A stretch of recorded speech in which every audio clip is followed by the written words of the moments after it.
What's up, everybody? My name is Wholfie, and this is Hearthwalkers episode 15, probably, and this is your too long didn't listen. There's so many things going on with card games. There's Ikoria, there's Ashes over Outland, there's Runeterra officially coming out. There's so much things going on we can't stop talking about. Just start the show. We have not started the show yet, right? Oh, it's always starting. Hello, and welcome. It's time to bingo! Yes! Pull up a chair by the hearth.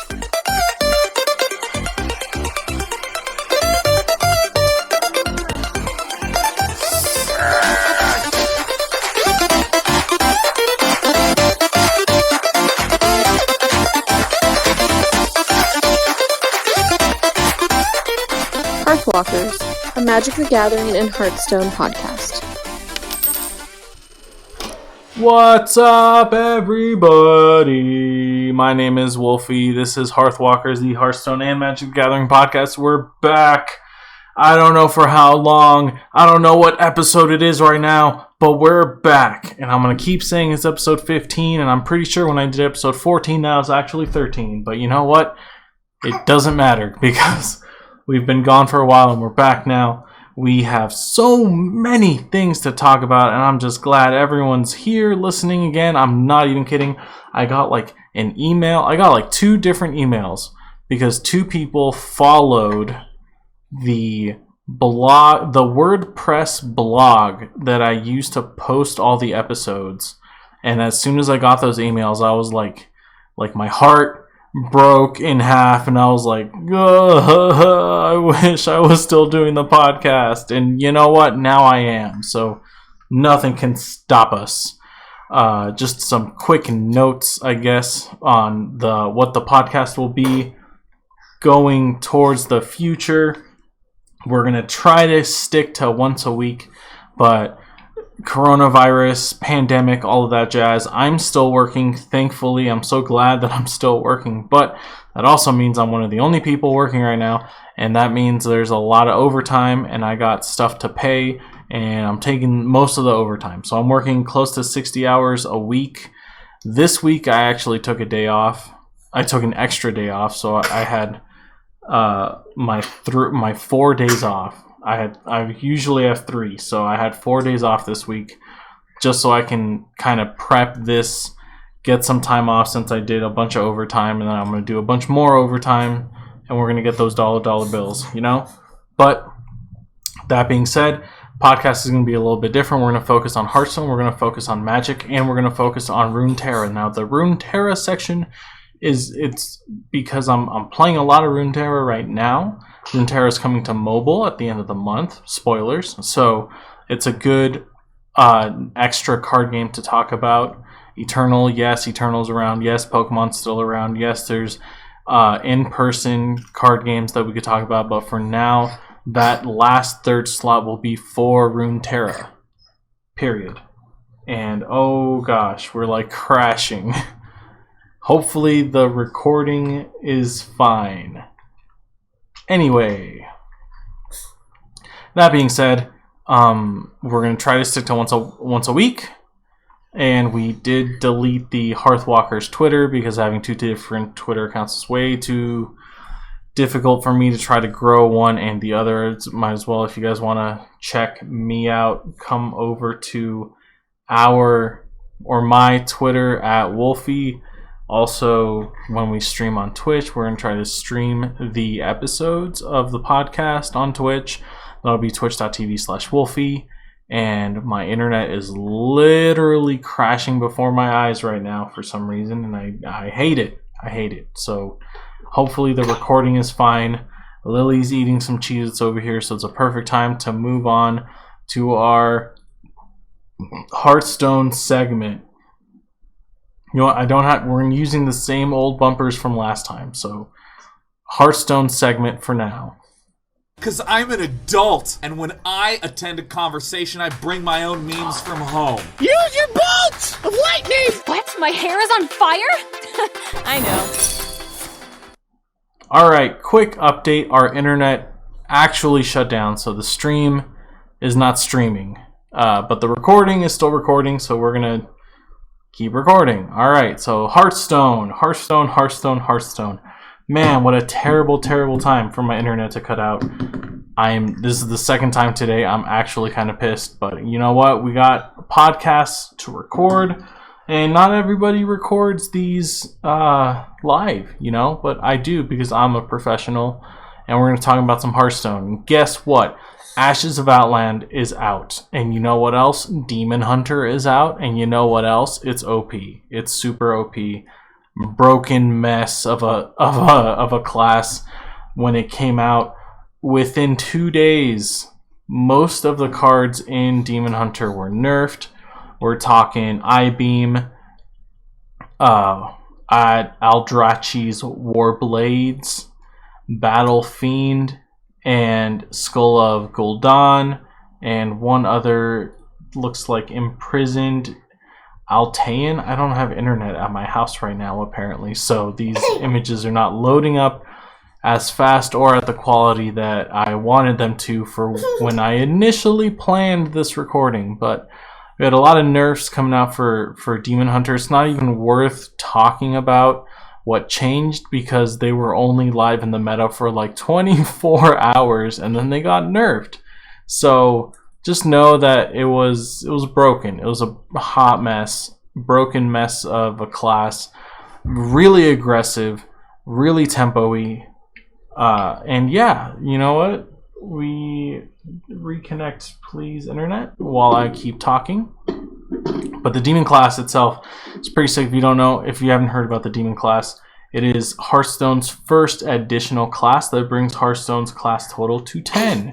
10 classes. The demon class is kind of a mix between druid and rogue, I guess I would have to, something like that. It has a lot of cards related to rogue weaponry, how like rogue has blade flurry where it deals your damage to all the units. It has stuff from druid where you can give yourself attack, and that like you yourself as a player attacking is important. Reconnection successful. We're live again. Yay! We're gonna do emotes in the chat while we keep talking about Demon Hunters. Alright, so Demon Hunter class, new class, has a 1 mana cost hero power that gives your hero 1 attack. Now, it's very simple, but it is not only Hearthstone's first new hero, but also Hearthstone's only hero power that costs 1 mana, which makes it really aggressive, really tempo-y, because you can always kind of fill out your curve with that 1 mana slot. You don't have to kind of like do too much math to try to figure out the best possible strategies. And when you're trying to do a tempo play, you want to spend all your mana and you want to do it efficiently. And now you have an easier tool with your hero power because you can always just give yourself 1 attack and attack the enemy hero, right? So the Demon Hunter has a lot of stuff pertaining to that. Demon Hunter also has a lot of stuff, and the internet's off again, pertaining to if your hero has already attacked that turn, then you get bonuses for certain things. Oh man, this is a disaster. We also have like the Hearthstone stuff over here, but you know what? We're not going to talk about it. The patch notes. But the meta right now is crazy. There's a lot of stuff that got Hall of Famed. We're also not going to talk about that too much because it was like a couple of weeks ago. We missed a lot of news, you guys. We missed almost an entire set of Hearthstone and an entire set of Magic, pretty much, while the podcast was down. So we're kind of starting fresh. Right now, Demon Hunter is broken. There's a lot of decks you can run cheaply for a good Demon Hunter deck. Demon Hunter is really good in Arena. Just kind of pick out any of your Demon Hunter class cards, fill out your curve with respectable statted minions, which there are a lot of right now from Ashes of Outland, and boom, I literally, the first Arena game I played, which was also the first Hearthstone game that I played in a couple of months, and I got 7 wins with Demon Hunter. So it's pretty good. It is pretty good. Now, on other news, there's also a Hearthstone kind of like a seasonal pass thing that you can buy. It'll give you bonuses in Hearthstone Battlegrounds, which has become its own separate game, basically. So we're not even gonna touch about it today, because I didn't have enough time to do all the research on Battlegrounds meta, because then I'd be playing that too.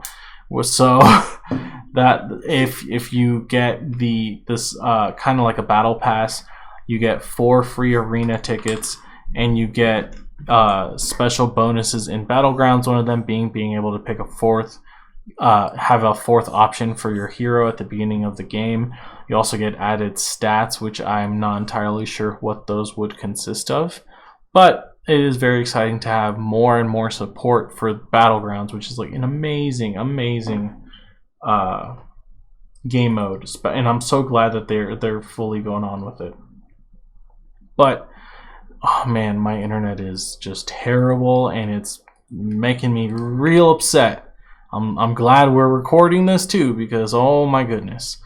But that for Hearthstone, that's all I can get for you right now. The meta, it's a brand new meta. Take any deck you want, open up some packs, get whatever you pull, throw it into a bunch of 30 card shenanigans, and go wild. Hints right now, like Hunter is in a weird spot right now, because Hunter used to be that aggressive go-to deck, and now Demon Hunter is. So Hunters are kind of like in a weird spot. Combo decks have a really good win rate right now because Leroy Jenkins is out of the game, so you don't always get just tempoed out by rogue plays. Rogue is still pretty strong. Rogue has always been kind of strong. And you know what? Just whatever cards you pull out of your packs, build a deck. Check it out. It's crazy shenanigans time right now. So we're moving on to Magic the Gathering. News team, assemble! I understand you're in need of support. Good news, I've arrived. All right, Magic the Gathering, you guys. Ikoria, Land of Monsters, Land of Behemoths. I can't remember what the exact terminology. We just call it Ikoria. Ikoria is sick. It is so good. It hasn't even come out yet, and I love it more than any other set ever, period, before. And that's saying something, because that doesn't happen a lot, you know? We don't always just go straight out of the gate, man, these cards are the best. Now, a couple of things you should know. First of all, yes, there are showcase cards in Ikoria, just like in every other of the last 3 sets. What are the showcase cards? Now, the showcase cards come in this really cool comic book style, is what they're calling it. It's just heavy outlines and emphasizing like the characters. The background's almost secondary, but the comic book style card, like alternate arts, showcase cards are amazing. They're super cool. I think we have some pictures if the internet would work. Audio podcast listeners don't get to see this, but you know what? You can look it up unless you're driving, and then put your guys back on the road. Get those hands at 10 and 2. You know what I'm saying? But this comic book style is like a huge, refreshing take on what a Magic card could look like. And then we have, surprise, surprise, another form of showcase cards coming in as 10 different, I'm not even kidding when I say this, Godzilla-themed cards for Magic the Gathering. They teamed up with Toho, the Japanese company that I think they just own the IP of Godzilla. So they took 10 cards and gave them Godzilla alternates from like kaiju lore, Godzilla lore. Beautiful cards. They look really good, you know, and they have the name of the actual kaiju on the top and then the name of the actual Magic card on the bottom. So it's really emphasizing it being in the Godzilla universe. There are 3 Japanese exclusive versions of this kind of showcase card that we do not get in the US. You can pull them in. You smell like cookies. There's Japanese ones. You can get them in the special super packs, collector packs, or whatever. And there's one slot in the whole pack for cards that don't come in the normal Ikoria set. Usually that's like commander deck cards, or like the brawl deck cards, or the box topper card. But you can also get these Japanese exclusive versions in there as well. So that's cool. The collector's boosters are also kind of different. Each one will come with one of the Godzilla Monster Series cards in foil or non-foil, a showcase card or a borderless planeswalker, one foil rare or mythic, one non-foil showcase rare mythic, one non-foil extended art rare mythic, one non-foil Ikoria commander card from the commander decks, and I think that is the slot that also could be the Japanese version cards. 2 non-foil showcase common or uncommons, 2 foil uncommons, 4 foil commons or land, 1 foil basic land, and 1 foil token. The foil basic land also hasn't been spoiled yet because it's a special land apparently, so they don't want to show it to us, and that's cool, I guess. But yeah, that's a lot of stuff going on. And not only that, but we also have the new Commander 2020 coming out. That's tied with Ikoria. We got 5 decks coming out. Commander the only Ikoria. one that matters is Arcane Maelstrom. Hey, you stop it. You stop it. This is a podcast. We're professional. The internet shut off 5 times since we started. And you know what? Sick of it. The lights aren't even on. I'm going to turn the light on real quick. I have to edit all of this out. Probably not. I'm too lazy. I don't even need these. Hilarious. You're funny. Yeah, that's true. But I don't even know if the stream's working or not because the internet kept shutting off. Oh, are you going to share your cheeses with me? So, Commander Ikoria has a couple of... There's 5 decks total. Each of them is 3 colors. And they each come with multiple cycles. Each deck comes with 2 commanders. The showcase commander that's on top of the card that you get the foil big boy version, like the foil oversized card, and the normal like foil commander card. Then there's a secondary commander in those colors, and instead of a 3rd super janky commander in those colors, we get a pair of partner commanders. These 2 only partner with each other. Gabriel. And they're in the colors Come on, man. Look. you get in the deck, which is great. Each deck comes with that. Each deck also comes with an Impetus cycle of cards. Each deck comes with 1 Planeswalker, and each deck comes with a new in Commander 2020 kind of version card that can be casted for free if you meet certain conditions. I think pertaining to colored permanents that you have. I'm not entirely sure. We have the Ruthless Regiment, which is white, black, red. That one comes with Nahiri, and it is valued at $187 before release. Leave him alone. Oh, I love you so much. I'm not mad at you. I just want you to leave your channel. We have Arcane Maelstrom, which is blue, red, green with Jace, Architect of Thought. In the deck, it's valued at $180 before release. Symbiotic Swarm, which is white, black, green with a Johnny Unyielding, $165 value before release. Timeless Wisdom, which is that the one that you said? Timeless Wisdom is the one with Chandra and is with Niz Mizzet and with the Lotus God. Yeah, with the Lotus God. The one I want is Arcane Maelstrom. But I said that Timeless Wisdom is the one that's worth the most as of right now. It's $219.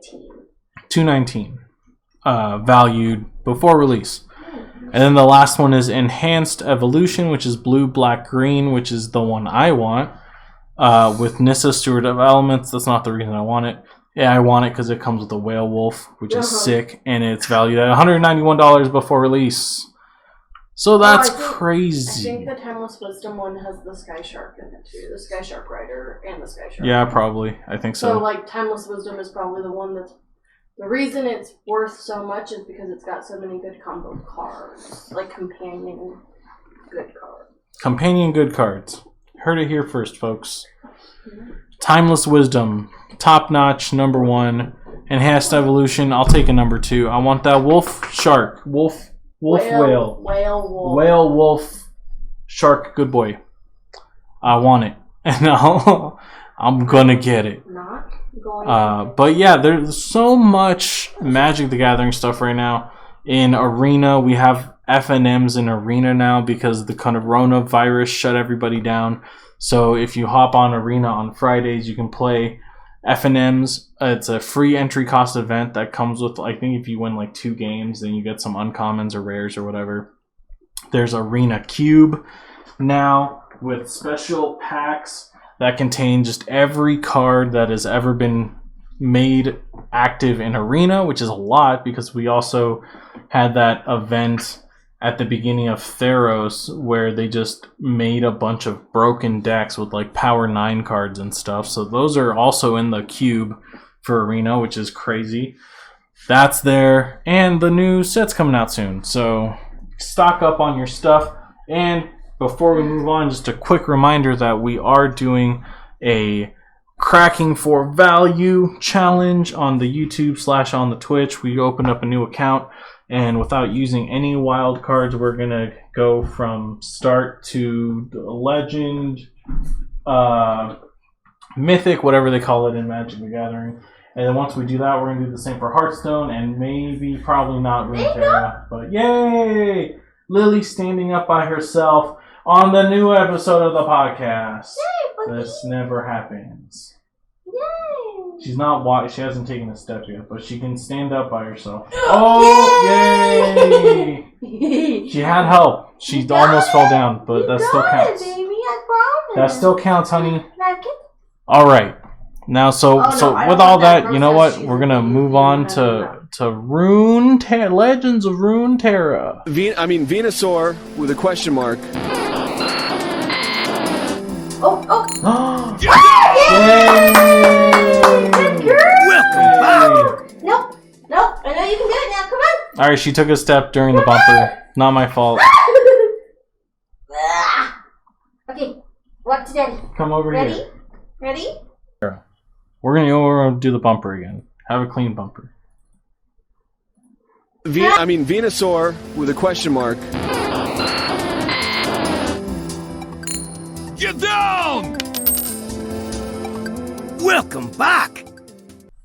All right, Runeterra time. If you guys haven't checked out Runeterra, it's been in open beta for, I want to say, like 4 months. It's been a while. And it's giving players who were interested already time to bulk up their collection. Their business model for Runeterra is that you don't have to buy packs. They want to take that sort of randomization element out of the game. So the more you play, the more you earn. The more you play, the more cards you unlock, just period, kind of. The only real thing that you can buy with money, like if I just had a bunch of money and I went into Runeterra, I could buy like tops 5 or 4 wild cards for champions and then cosmetic items. But I can't buy packs. You have to play to earn the packs and play to get unlock more champions and such. So we're working it out to see how the meta evolves, because when people don't have access to all the cards, they have to build around that, and new decks come around, and then once they have all the cards, that can influence their deck building afterwards. So Runeterra is special, let's just say it like that. And it's officially launching at the end of the month, April 30th. April 30th is going to be the official launch for Legends of Runeterra. They're going to also add 120 new cards that will be available on release, with 11 new champions, one of them being Sejuani, which they just released today. A little like intro video for Sejuani, which is actually kind of cool. No, they have said that no one's previous collection that was in the beta is going to be wiped at all. The only thing that's going to reset is the ladder.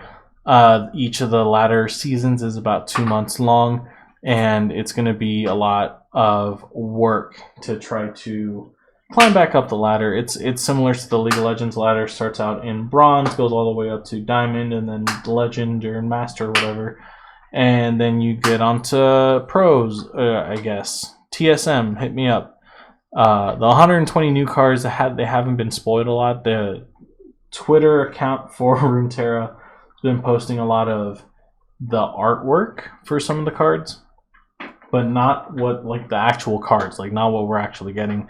So that's going to be interesting to see, especially with a lot of players that already have more filled out collection going into the game, and there being 120 new cards. How are they going to get those cards without the traditional like progression system when you start out a new account?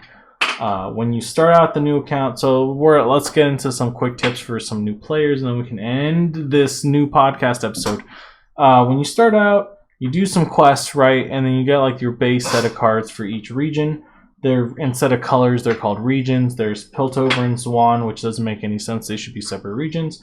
There's Ionia, Demacia, Noxus, and Freljord.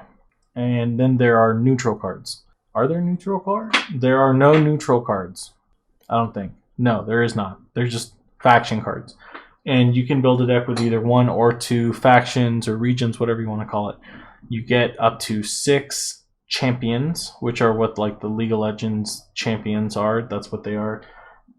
Their cards, you can have up to 6, 3 of each card in each deck no matter what. So you can have 3 copies of anything, including champions, but you can only have up to 6 champions. And then you build out, I think it's a 60 card deck with those 6 champions included in your deck total. And that's about it. There's certain mechanics you'll have to learn about in the game, but basically what you do is you get your quest, you get your daily quest that gives you some gold.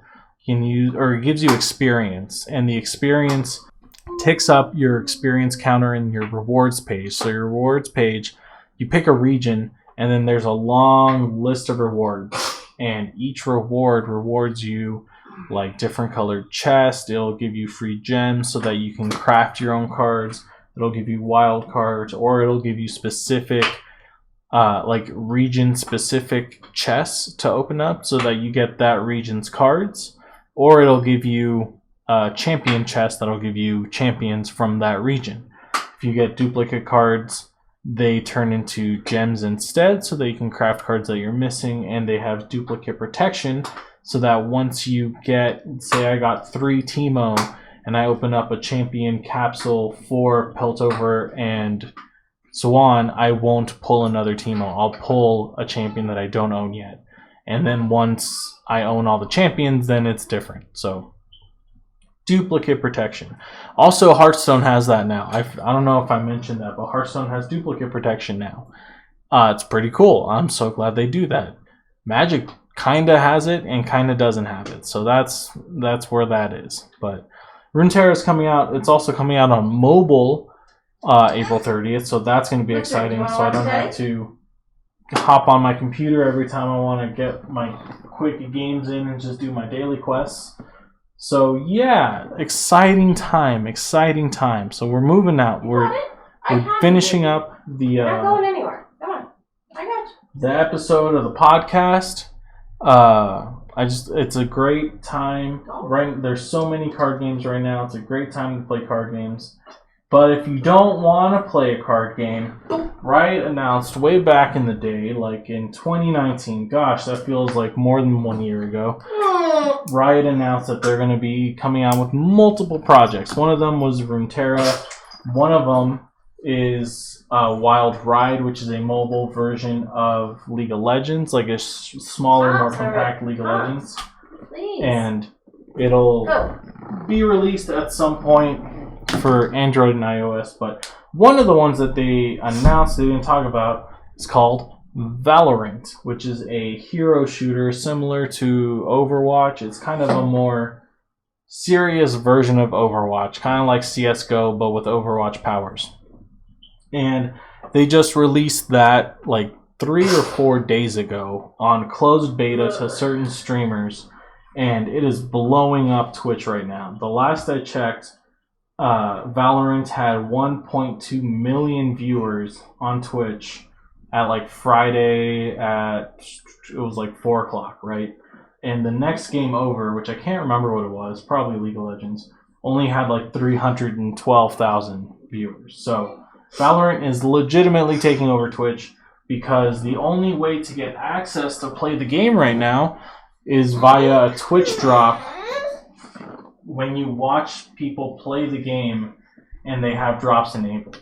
So once you watch at least 2 hours of Valorant gameplay on Twitch, you'll be eligible to get a random drop of a beta code for the game while you're watching someone that has the drops enabled, and it gives weight to people that have more watch time for the game, but it is completely random. So getting one of these keys is incredibly difficult right now, and it's the hot new thing.